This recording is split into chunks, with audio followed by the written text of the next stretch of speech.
পরের দিন সকালবেলায় ফেইমো তার বাসার দরজার সামনে নিনাকে দেখতে পায়।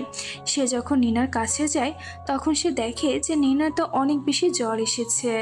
এটি দেখার পরেই তো ফেইমো নিনাকে সাথে সাথে তার বাসার মধ্যে নিয়ে আসে এবং তার অনেক সেবা যত্ন করতে থাকে যাতে নিনার জ্ঞান ফিরে আসে।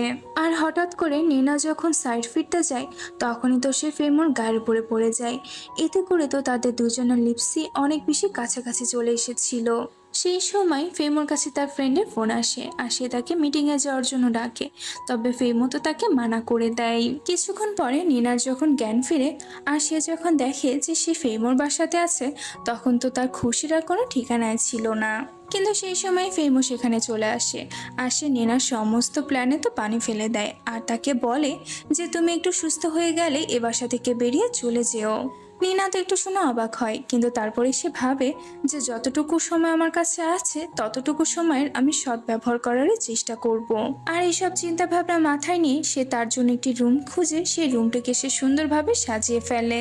আর তারপরে সে নিজের ড্রেস আপটি চেঞ্জ করে সোফাতে এসে শুয়ে পড়ে। ফেইমো যখন এসে দেখে যে নেনা তো অনেক সুন্দরভাবে ড্রেস আপ করে তার সামনে আছে তখন সে ব্যাপারটা বুঝতে পেরে যায় যে নেনা এবার সুস্থ হয়ে গিয়েছে। তাই সে নিনাকে বলে যে আমার মনে হয় তুমি এবার সুস্থ হয়ে গিয়েছো, তাই এবার তুমি আমার বাসা থেকে বেরিয়ে যাও। নিনাও তো ফেমো থেকে কোনো অংশে কম ছিল না। সে তার মাথার বুদ্ধি খাটিয়ে থার্মোমিটারটিকে জ্বলন্ত ল্যাম্পের কাছে নিয়ে যায় যাতে করে জ্বরের টেম্পারেচারটি হাই দেখায়।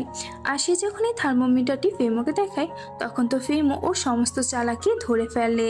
আর সেও তখন ওর সাথে চালাকি করে বলতে থাকে যে আরে তোমার তো দেখছি অনেক বেশি জ্বর চলে এসেছে, এখনই যদি তোমাকে ইঞ্জেকশন না দেওয়া হয় তাহলে তো তুমি আজকে এখানেই মারা যাবে।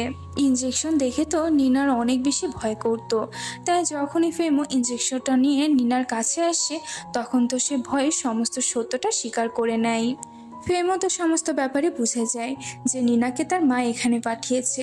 তাই সে নিনাকে বলে যে এবার আমার বাসা থেকে বেরিয়ে যাও।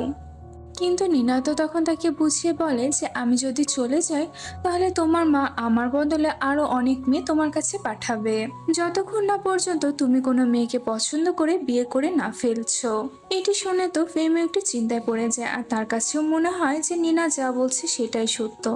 আর এখন ফেমো আর কোনো মেয়ের জ্বালা সহ্য করতেও চাচ্ছিল না। এই জন্য তো সে নিনার কথাতে রাজি হয়ে যায়